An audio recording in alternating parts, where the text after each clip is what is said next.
Exato. Muito bem. Então, semana passada a gente começou a falar sobre os estilos arquitetônicos, e aí eu comentei, né, que a gente não precisa decorar essas coisas, vamos devagar, vamos com calma, porque são muitos detalhes. E aí, na semana passada, a gente falou sobre o estilo bizantino, né, eu dei alguns exemplos para vocês, falei que a principal característica desse estilo é uma abóbada, né, essa parte redonda lá de cima, apoiada, né, em cúpulas menores. Falamos sobre o islâmico, que aí nossa principal característica que são as cúpulas de sorvete, vamos dizer assim, né, que são as características mais marcantes, né, para a gente conseguir reconhecer com um pouco mais de facilidade. E aí terminamos a aula passada falando sobre o estilo românico, e aí temos um outro estilo de construção, né, com paredes super grossas, com pedras pesadíssimas, assim, né? E aí essa estrutura ela não permite tanta entrada de luz, assim. Então, enquanto a gente estava vendo aquela coisa mais suntuosa, né, detalhes, leões alados, né, decoração em ouro, tudo mais, agora não temos nada disso mais. Agora tem um caráter mais intimista, né? A gente entra nesses prédios e ao invés de ficarmos olhando para cima, olhando para as paredes, né, nos encantando com aquilo, agora a gente entra num espaço desse, como ele não tem tantos detalhes, né, não chama tanta atenção de nós assim, a gente olha mais para nós mesmos, né, um caráter diferenciado, né? Acima de tudo, né, esse estilo românico ele prezava pela segurança, né? Então, comentei com vocês, né, sobre séries também, né, o Game of Thrones lá, quando dominam o Winterfell, a primeira coisa que fazem é tocar fogo lá no castelo deles lá. Aqui no estilo românico, né, não usa tanta madeira assim. Então, eventualmente uma vila saqueada, né, uma vila dominada por um grupo né, que não pertence àquele espaço, se vai tocar fogo aqui, não vai acontecer quase que nada, né, além de, né, das paredes ficarem, né, com fuligem e tudo mais. Mas destruir, né, com fogo propriamente dito, não vai ocorrer. Muito bem, então a gente falou sobre esses. Além disso, né, falei para vocês sobre os impactos disso, né, tanto na parte, né, de pintura quanto na parte de esculturas, né? Personagens sem expressões, né, definidas, né, entendeu? Olha para o rosto, né, dessas imagens, você não vê sorriso, tristeza, não vê nada, né? São rostos inclusive muito similares, né? Uma certa deformação e o uso extensivo de cores. Eu comentei com vocês sobre isso. Acima de tudo, né, porque as pessoas não, né, a maioria das pessoas não sabiam ler. Então era importante a gente transmitir as nossas ideias, né? Na casa aqui é a parte da igreja, né?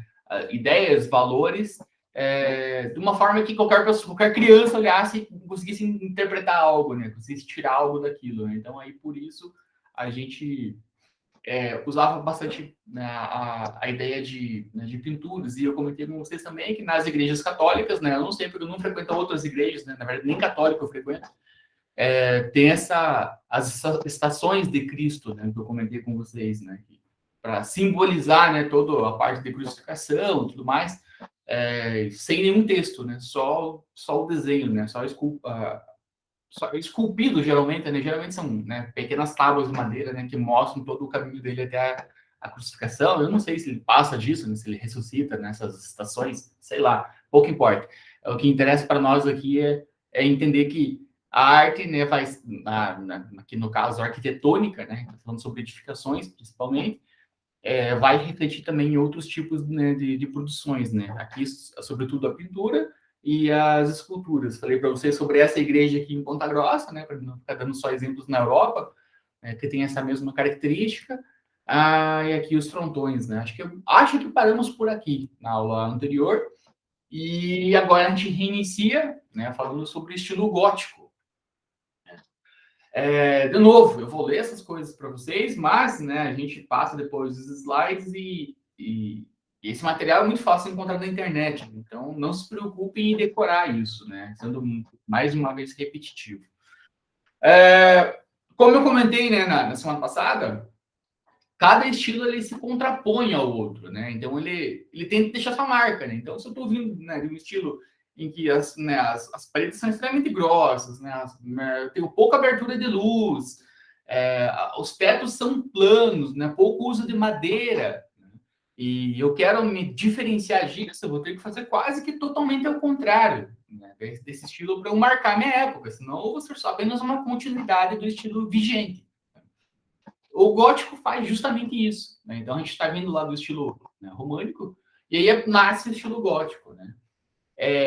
Ele vai ter início, né, cerca do século XII, né, onde a gente conhece hoje como Paris, né? E por que do nome, né? Então esse nome ele vem, né, diretamente, né, das tribos bárbaras dos godos, né? Se vocês lembrarem lá das aulas de história, vocês vão lembrar lá que tinha os godos, os visigodos e o não sei, acho que o ostrogodos, astrogodos, sei lá, né? São aquelas, né, aquelas tribos que viviam em guerra entre si, né? Claro, né? Aquele contexto de conflito permanente, né? E aí o que a gente traz de algumas características, né, do estilo, né? O tipo de pilar, a gente vai fazer uma atividade depois diferenciando o que é uma coluna e o que é um pilar, para vocês gravarem bem essas coisas. Então, o tipo de pilar mais utilizado aqui é um núcleo central. Eu não vou falar muito sobre pilar, porque eu vou pedir para vocês a atividade. E nesse estilo, o que preconiza, né? Então, a lógica, o estilo formal, a seriedade e a organização, né? Ainda que essas coisas, né, tenham, né, conotações, né, com a ascensão do espírito, né? Vocês vão pensar lá né, em Cristo, né? Cristo ascende aos céus, né? De corpo e alma, inclusive, né, de corpo e espírito, né? Então, essa é a ideia mesmo, né? De você saindo do chão e olhando, né, e subindo o teu olhar e conseguindo entender isso, né? Que tudo aquilo tem um critério lógico, tudo aquilo tem um critério formal, nada acontece por acaso, tudo aquilo é muito sério e organizado. Essa é a ideia que o estilo gótico passa para nós, né? Então aí, por isso, né? Busca-se a altura, estou falando em ascensão do espírito, estou falando de sair alguém da Terra aí para um outro plano, né? Um plano metafísico, né? Para um céu, um paraíso, né? Como se quiserem pensar isso. Então, busca-se na altura transmitir esse valor. E a busca pela iluminação interna é quase uma obsessão. Se a gente pegar um exemplo anterior aqui do estilo românico, vocês vão ver que, né, a iluminação interna aqui é zero. Né? Vocês vão ter essas pequenas, né, aberturas de luz, né, bem pequenininha mesmo, né? Aqui está um pouco maior, né? Mas o estilo, né, preconiza para essas aberturas mínimas, né? Porque precisa ter uma parede estruturalmente muito rígida, muito forte, né? Aqui a ideia é uma fortaleza de Deus, né? Que eu quero proteger Deus, né? Não estou preocupado mais em demonstrar valores de ascensão, de suntuosidade, de lógica, não. Aqui Deus é algo muito importante para mim, meu tesouro mais valioso, Deus, Allah, enfim, a entidade que vocês quiserem pensar. Isso é a coisa mais preciosa para mim, eu preciso fazer uma fortaleza para proteger ele. Né? Se vocês lembrarem lá das aulas de interpretação ambiental, patrimonial, desculpa, eu falo sobre Meca, né? E em Meca tem aquela pedra negra lá, né? Em que todo mundo tem que ir para Meca uma vez na vida, não sei o que e tal. Eles vão lá naquela praça central e ficam lá, né, rodando ao redor daquela casinha lá. O que tem ali? Ali tem a pedra negra. O que é a pedra negra? Né? Seria um presente de Alá aos homens. Né? Então, seria uma espécie como se fosse a materialização da mão de Alá que chegou na Terra aqui, dizendo, tipo, ó, confia em mim que tudo vai dar certo. Então, o que os caras fazem? Né? Os caras fizeram uma construção para proteger isso. Né? Então, aqui nessa imagem da direita, tá iluminado, tá bonitinho, né? Mas tá com iluminação artificial aqui. Né? Dá para o turista visitar, dá para a gente ir lá e, né, passear por esses espaços. Cortando a luz, né, natural, vai ficar quase que uma caverna aqui, né? Pouquíssimas entradas de luz. Né? A ideia não é essa. Né? Então, o estilo gótico ele vai quebrar isso. Né? Então, aqui eu quero iluminação interna o tempo todo, sou obcecado por isso. Eu vou dar o exemplo mais clássico para vocês, né? Mas aqui no Brasil a gente tem a Catedral da Sé, em São Paulo, que também é bem famosa. Eu não tenho certeza se a Catedral da Sé é uma que apareceu numa novela há muito tempo atrás, não tinha nem nascido ainda, onde que pareciam umas mães lá com cartazes de crianças desaparecidas. Eu não sei se é essa a catedral, não tenho a menor ideia. Mas alguém me falou isso numa das aulas anteriores aí, e eu fiquei gravado, mas eu não lembro se é nesse slide. Me falaram algo, mas também pouco importa. Né? Mas a Catedral da Sé é bem famosa, bem conhecida aqui em São Paulo. Ela vai ter esse estilo gótico. A gente vai ter ampla utilização de vidraçarias e rosáceas. O que são rosáceas? São aqueles vidros no formato de flores, de rosas, né, no caso. A gente vai ter ampla utilização. Acabou de sair de um estilo que é paredes grossas, uma abertura mínima, né? Quase que nem tem janela. Agora eu já mudo completamente isso. Né? Agora eu coloco o máximo que eu conseguir de vidraçarias e rosáceas. Inclusive, essas vidraçarias são um atrativo à parte, elas são muito bonitas, né?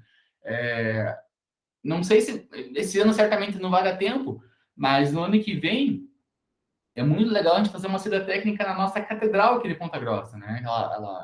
Ela tem um amplo uso de vidraçaria também, não tem nada a ver com o estilo gótico, mas ela tem um amplo uso desses vidros rosáceas, e muita gente até critica um pouco a nossa catedral porque ela parece um pavão, né? Ela toda enfeitada, né? Ela toda diferenciada. De fato, ela não é tão bonita assim por fora, né? Mas se a gente estiver dentro da catedral, para quem é da religião católica, né, e teve a oportunidade já de assistir uma missa, sei lá o que acontece lá na igreja, no final da tarde, assim, na hora do pôr do sol, né, em que o sol bate naquelas vidraçarias, por dentro é um espetáculo de luzes, assim, é muito bonito mesmo, assim, com o efeito que faz, né? Pelo menos no pôr do sol, né? Durante a manhã também deve acontecer, né? Mas eu nunca estive lá, né, nas 6 horas da manhã para ver isso. Então é bem comum o uso desses elementos, né, de vidros, né, que com a luz solar, principalmente, ela vai trazer esse efeito. Então você coloca uma mistura de cores, né, vidro azul, vidro verde, vidro, né, transparente e tal. A luz vai bater ali e vai se transformar lá dentro de uma outra cor. Então, sabendo fazer isso, né, vai ficar espetacular mesmo, né? Mas não vai ficar uma balada, vai ficar um negócio legal. A construção sempre dá o efeito de ser mais longa do que larga, né? Então, como se fosse um corredorzinho, tipo isso, né? Claro que não é um corredorzinho, mas é tipo isso, né? Então, ela é mais compridona, assim, né? Mais longa do que larga. E as proporções, né, eram seguidas, né? Né? Agora a gente não tem mais, né, essa vertente de construção gótica, né? Mas eram perseguidas quase que matematicamente, de ficar tudo muito certo. Então, estou falando sobre lógica, sobre formalidade, né? Então, estou pensando nessas características, né? Então, eu vou seguir, né, uma proporção matemática, né? Acreditava-se que os efeitos de luz, né, que eu falei um monte para vocês agora, né, eram essenciais para trazer o Espírito de Deus, ou pelo menos para projetar essa ideia, né, do Espírito de Deus nas pessoas que estão ali dentro. Então, pensar, né, nossa, ó as maravilhas, então, tipo, né, o sol lá foi Deus que fez, enfim, né, vocês estão entendendo, né, essa perspectiva aí, né.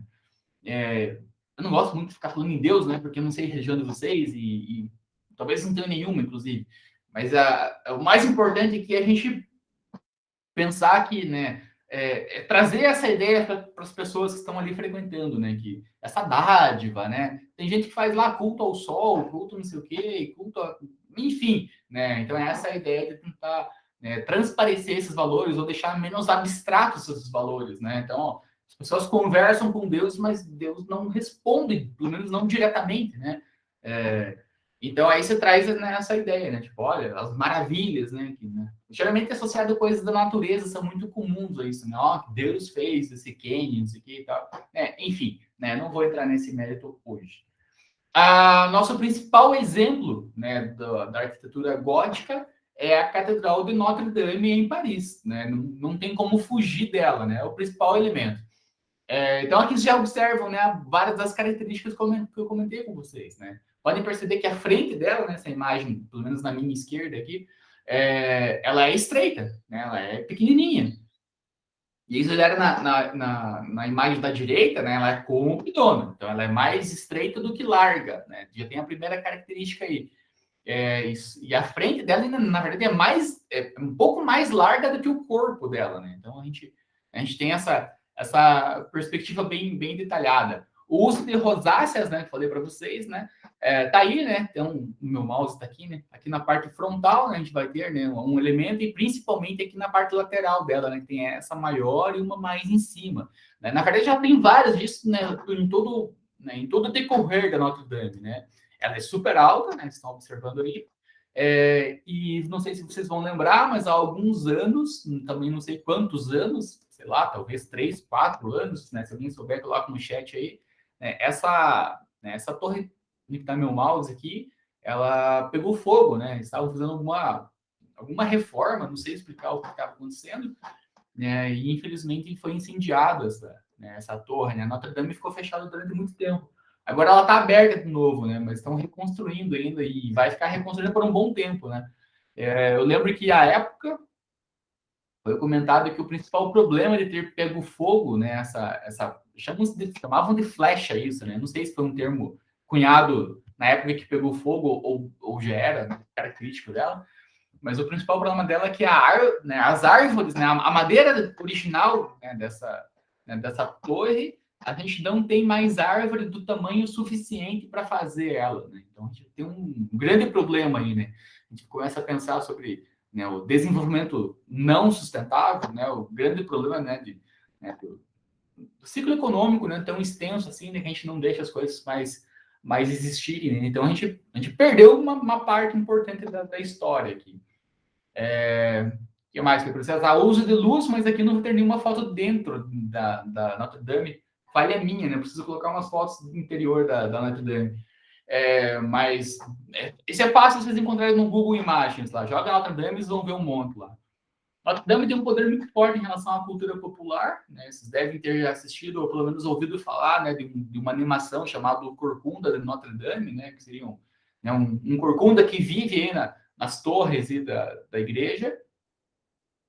E da última vez que eu fui lá, mais ou menos onde que está essa foto da esquerda, né, que você consegue ver, né, ela de frente, tinha um artista desenhando ela, né? Então ele estava sentado no chão ali com uma prancheta gigante fazendo o desenho dela, tipo, perfeitamente, assim. Ela tem um monte de detalhes e tal, e o cara estava fazendo, assim, né, um trabalho incrível, né? Aqui vocês vão ver, tem um monte de imagem, né? Cada um aqui não sei se são santos, o que são, mas enfim, tem 300 milhões de imagens aqui, muitos detalhes nos portões, né, de entrada, né, as rosáceas, enfim, ela é cheia de detalhes, cheia de características, né? Então, ela tem um impacto muito forte. É legal ir lá, é bem legal mesmo. O dia que vocês tiverem a oportunidade de ir para Paris, ou para quem já foi, né? Vale bastante a pena, esse é um dos pontos, né, principais. Só tomem cuidado o dia que vocês forem para lá, que vocês colocam lá no GPS de vocês, lá Notre Dame, né? E Notre Dame tipo o equivalente a Nossa Senhora. Então, vocês vão encontrar assim, no Google Maps de vocês sim, umas 15 igrejas, pelo menos, assim. Só que não é essa Notre Dame, né? Então, é como se fosse aqui em Ponta Grossa, né? Nossa Senhora, sei lá, do Pilar, da Aparecida, da Saúde, tem um monte de Nossa Senhora, né? Então, é bem fácil de vocês errarem o caminho. Aconteceu comigo, pelo menos, né? Eu fui numa outra igreja, aí depois que eu fui acertar, né, o caminho para Notre Dame. Falei para vocês sobre rosáceas, né? Essa é, né, uma foto detalhada de uma rosácea, né? É bem comum, geralmente, né, até em igrejas de bairros, de vilas, né? É comum a gente encontrar essas rosáceas. Então, a luz bate, né, nesse vitral e o efeito, né, do outro lado vai transmitir essa ideia de cores, né, esse mosaico de cores. Dá um efeito bem bacana, né, quando o artista sabe fazer o vitral direito. E na foto da direita é a Catedral da Sé, que eu comentei com vocês, né, que fica em São Paulo. Eu acho que do estilo gótico é isso, né? 9:23 já. Né? Se tiver alguma dúvida, alguma pergunta, mande no chat, abra o microfone, fiquem à vontade. Tá? Principal característica, então, do estilo gótico, né? Igrejas estreitas, entre aspas, né? Mais estreitas do que largas, né? Então, são compridonas. O uso intensivo, né, de vitrais, rosáceas, coisas assim. Altura, bem importante, né? São as principais características aqui, né? Depois aí vão outras coisas que vocês viram, né, nos detalhes. Acho que já consegue identificar 4 elementos aí, tá? O nosso próximo estilo é o chamado estilo mourisco. E aí ele vai ter uma primeira revisita, né, no que a gente já viu. Né? A gente abriu os slides, né, falando sobre o estilo bizantino. Né? O estilo mourisco ele vai trazer algumas coisas do bizantino, né? Mas não tantas coisas assim, porque senão ele seria o bizantino de volta. Né? Então ele vai trazer algumas características. E essa ideia de revisitar outros elementos, ela vai acontecendo assim com cada vez mais naturalidade. Assim, a gente vai quebrar esse estilo de hoje, mas a gente vai resgatar lá, sei lá, as colunas gregas, a gente vai resgatar lá a cúpula, sei lá quantas. Normal acontecer isso. O estilo mourisco, então, ele tem uma clareza geométrica, né? Então a gente vai pensar em figuras geométricas, né? Geralmente retângulos, né? Isso vem da contribuição turca, né, que incluiu lá no elemento bizantino.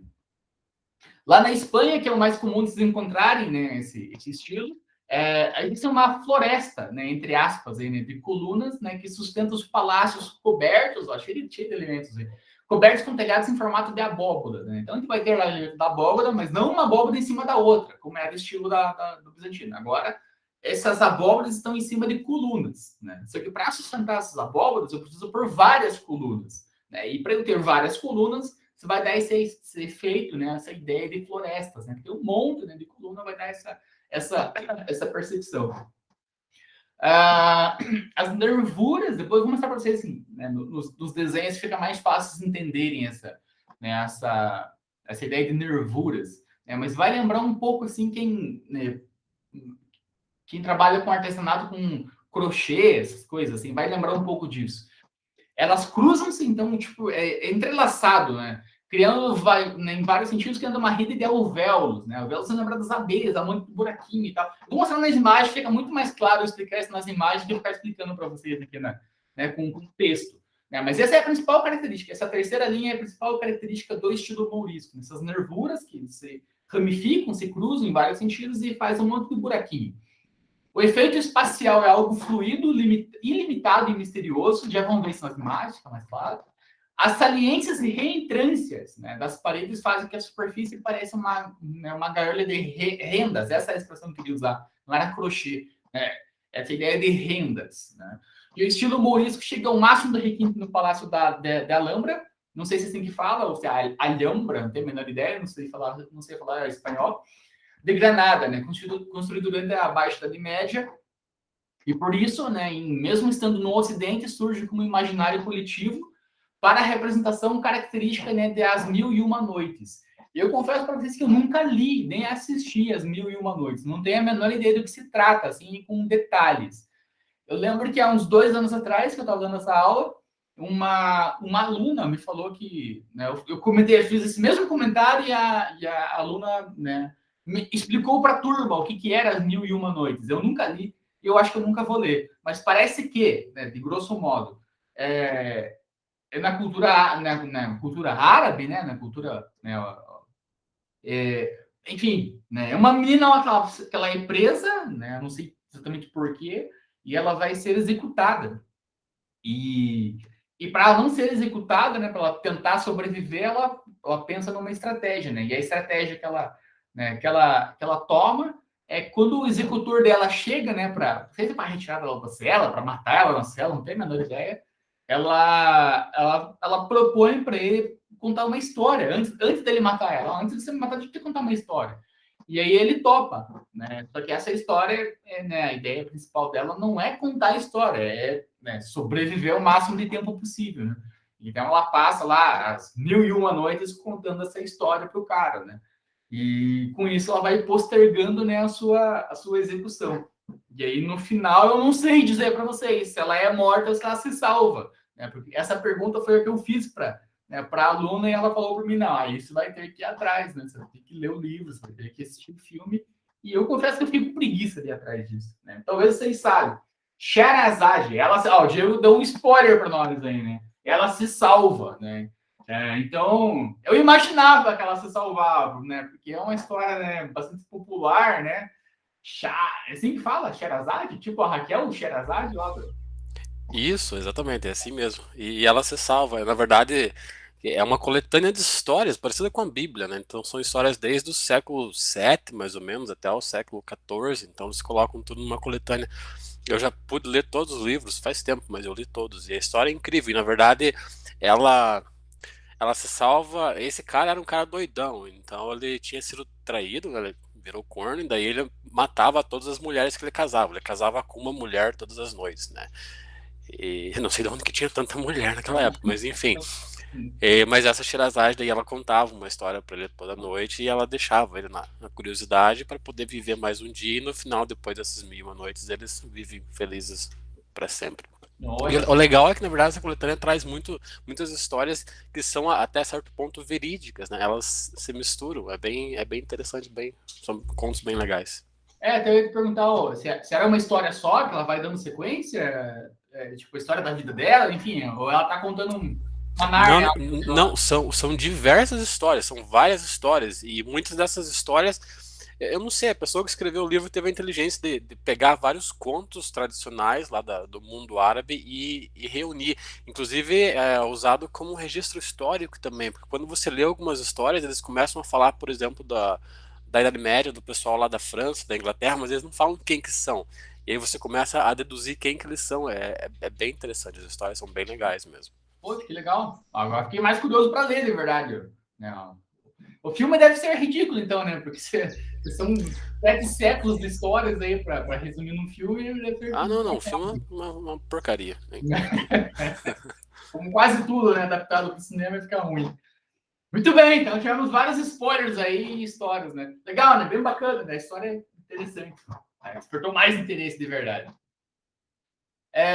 que eu vou tentar mostrar para vocês agora, né? Esse efeito espacial que eu falei para vocês, né? Essa ideia de algo fluido, né? Essas nervuras, né? Essa ideia de rendas. Uma pena, né? Porque aqui é muito detalhe para vocês verem no celular ou para verem no computador de vocês. Fica bem mais legal essas imagens num data show. Se vocês conseguirem observar um pouco mais de perto, vocês vão ver que nessa imagem da esquerda aqui, as paredes elas são vários tipo rendas mesmo, né? Não tem como explicar diferente disso, né? Vários alvéolos, na semana que tem. Pense nessas toalhas de crochê que a avó faz, né? As pessoas mais idoso faz. Minha mãe adora fazer crochê. Por isso que eu sempre fico com crochê na ideia. Mas essa ideia de rendas mesmo, né? Talvez essas blusinhas, né? Que tem rendas de vocês, tal. Né? É essa ideia que tem, só que numa construção, né? Numa edificação. Então veja que uma coisa aqui é maluca, né?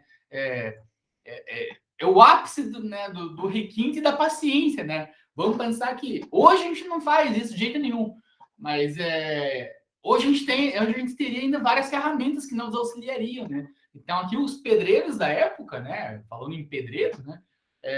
Eram verdadeiros artistas, o cara conseguir fazer isso no braço, né? Na mão, um por um, né? Detalhezinhos, né? Hoje, sei lá, a gente conseguiria fazer umas formas, a gente encheria de concreto, a coisa meio que ficaria desenhada, né, naturalmente, mas naturalmente não, né? Mas ficaria desenhada depois a gente desenformasse a coisa, né? Mas aqui é um trabalho artístico impressionante.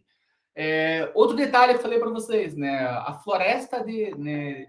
Peraí que alguém quer entrar aqui. Oi, Luísa. Não sei se entrou. Acho que entrou. Luísa, acho que entrou. Falei para vocês, né, que a gente tem a floresta de colunas, né? Então aqui a gente está observando, né? 1 trilhão de colunas aqui, né? Ah, mas essas 4 aqui precisavam ser 4 pequenininhas? Certamente que não, né? Mas o estilo ele preconiza pela fluidez, né? A ideia de você olhar e não ser interrompido o teu olhar, né? Vamos pensar naqueles muros que a gente tem aqui nas cidades, né? Que são cheios de palitinhos, assim, né? Então o muro ele não te permite olhar do outro lado com muita clareza, mas ele também não te esconde completamente, né? O muro é fluido, né? Por que fazem esse tipo de muro? Não tem a menor ideia, certo? É para vocês conseguirem ver se alguém está querendo pular um muro, você já consegue observar de longe que tem alguém por ali. Não tem a menor ideia. Mas dá essa ideia de fluidez, que você consegue olhar além da parede, basicamente isso. Então aqui é cheio de detalhes, cheio de coisinhas, né? Esses alvéolos, esses detalhes. Na imagem da direita é ainda mais legal, porque você consegue observar até no teto, né? Alguns detalhes disso, né? Aqui, né, tem um nome disso, né? Esses parapeitos aqui, né? Mas acho que não é parapeito o nome disso. Então, enfim, mas essa ideia de você olhar e enxergar além, né? De você ter essa fluidez. Né? Pensa que te encher de água isso aqui, né? A água não vai ficar represada, a água vai embora. Então é mais ou menos esse efeito que a gente pensa bastante. Eu falei para vocês que né, o principal requinte disso é no castelo de Alhambra, né, de Granada, mas esse não é o castelo de Alhambra, esse é um castelo de Samizano ou Samezano. Eu não sei falar espanhol, e nunca vou nem atrás também disso, porque eu não gosto do espanhol. Mas esse é o castelo de Samizano, que tem esse exemplo, para mim é fantástico, para mim é incrível. É muito legal de ver isso, né? E aí o castelo de Alhambra, que é a principal característica para vocês, vão ver ele né, nesse slide, né? Que para mim não parece tanto de requinte assim por fora, né? Você tem, né? Tem a ideia aqui principal né, do uso da geometria, que eu falei para vocês, né, como característica do estilo, né? A clareza geométrica, né? Que estão vendo que tem um retângulo, né? A natureza, né? Que está né, colocada ali, né? Também, né? Quadradinho, né? Tá quadrado, né? Tá retangular também, né? Mas aqueles arbustos também, né? Uma definição geométrica muito, né, muito clara, né? Muito precisa, né? Uma linha né, quase que perfeita, né? Então, um trabalho de jardinagem bastante extenso aí também. Aqui a gente vai ter de novo, né, aquela ideia, né, do rendilhado, né, das rendas, né? E por dentro, né, para vocês verem aqui, que aí tem o máximo de requinte, né, que eu comentei, na parede, né? Vejam que tem tantos detalhes que até o olho da gente fica meio embaçado, né? Meio perdido, né? Mas é a mesma ideia que a gente viu lá no exemplo anterior. Cheio de buraquinho, é tudo rendilhado, né?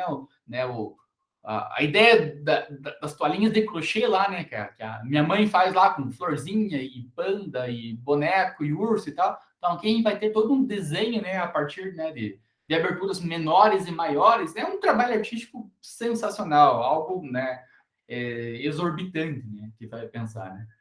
É isso, tá? Então a gente falou sobre o estilo gótico, estreito, comprido, né? Vitrais, luz, ascensão e tal. Viemos para o Mourisco agora, esse rendilhado, né? Eu acho que talvez seja um dos mais fáceis de vocês identificarem esse estilo, né? Se baterem o olho numa parede dessa, vocês não vão ver em nenhum outro estilo, uma parede toda desenhada dessa forma, né? Então vocês vão lembrar que é o estilo Mourisco. Para a gente finalizar hoje, tá? 9h36 já, a gente vai para o nosso estilo manuelino, né? A gente finaliza aqui hoje esses slides, tá? Com esse estilo. Aqui a gente vai ter como uma manifestação do estilo gótico internacional, né? Mas é no sentido, né, de sair, né, das características, né, do gótico lá da França. Então, o gótico já tinha morrido, né? Foi para o Mourisco, agora ele é revisitado em algumas coisas, né? Mas ele sai da França, né? Ele vai para o mundo.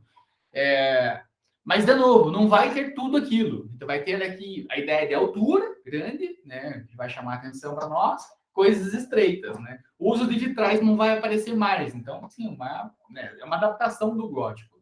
Manuelino, né, vai lembrar um pouco de um Manuel, e o Manuel vai trazer um pouco para nós a sonoridade de Portugal, vão conseguir trazer essa característica principal para vocês pensarem, né? Então, as construções mais características é a Torre de Belém, né? Fica mais fácil para a gente identificar isso, né? Que fica em Portugal mesmo. E por que é estilo manuelino, né? Porque essa Torre de Belém, ela foi não que o Manuel foi lá e fez isso, né? Ele mandou fazer, né? Mas sei lá, se o rei, imperador, não sei, Manuel I, né? Mandou fazer, né? Em cerca de 7 anos, e também o Mosteiro dos Jerônimos, né? Tem a sua torre principal, né, sustentada por pilares octogonais, né, pense no UFC lá que tem um octógono, né, figura geométrica de novo, né, então uma coluna com 8 lados, basicamente. Apresenta cordas esculpidas nas paredes externas, né, feitas de pedra, logicamente. Não sei dizer por que disso, é característica do estilo. Temos também pedras talhadas. Que são pedras talhadas, né? Que você pega lá eu não sei o nome da ferramenta, mas você vai esculpir a pedra, basicamente, né? Tem um trabalho muito forte aqui na nossa região do trabalho de cantonaria, né? De rochas. O que é essa cantonaria de rochas? Vão ver algumas igrejas de cidades mais do interior, né? Que eles constroem, né, com blocos de pedras, né? E as pedras, naturalmente, elas são irregulares, né? Elas não são na natureza não existe ângulo reto, né? 90 graus, não existe isso. Então, tem que talhar elas, tem que esculpir elas. Então, vocês vão ver em algumas igrejas, né? Principalmente no interior. Eu não lembro se na Lapa tem isso, mas eu acho que na Lapa tem, que são esse trabalho de cantonaria. Tem um professor de geologia aqui da UEPG, o professor Ricardo, né, que se seguirem o Instagram dele, ele coloca um monte dessas coisas, porque ele é da geologia, então ele gosta de pedra, né? Não é pedra, né? Mas aqui no caso é pedra, né? Mas ele gosta né, dessa parte de geologia, de rocha e tudo mais. Então, geralmente, ele coloca alguns exemplos, né? Em Minas, se eu não me engano, ele coloca numa igreja, assim, ele pega só um canto, assim, na imagem dele e coloca lá a legenda, né? Trabalho de cantonarias e tal, porque é um trabalho artístico, né? Se conseguir fazer aquilo. Então, ter essas características, então, né, de pedras esculpidas, atalaias medievais. O que é uma atalaia? Atalaia é uma torre de vigia, só isso, né? Pensa num farol, só que é uma torre de vigia. Lembra lá do Game of Thrones, aquelas loucuras lá. E a austeridade, né, são as principais características. Então, pensou em Manolinas, vamos ver. Pedras talhadas, né, pedras em ângulo de 90 graus. Né, vamos pensar em torres de vigilância e austeridade, coisa assim que você olha e você respeita a arquitetura por chegar perto dele. Quando a gente faz um trabalho de saída técnica aqui no centro de Ponta Grossa, eu levo geralmente vocês, né, de início, né, na catedral aqui de Ponta Grossa, e da catedral a gente distribui. E logo na esquina da catedral, naquela quadra da catedral central de Ponta Grossa, tem muita coisa para a gente conversar ali dentro, fazer uma aula só ali dentro. Eu levo geralmente o pessoal na frente do fórum, né, do antigo fórum de Ponta Grossa, né, onde as pessoas eram julgadas e tudo mais. E a primeira impressão que o fórum passa para a gente é justamente essa austeridade. Né? Então a gente olha para o fórum, né, e a gente se sente pequeno diante dele. Né? A fachada do prédio, o tamanho dele, né, a imponência que ele traz para nós, né, uma seriedade assim, tal, ele passa essa impressão.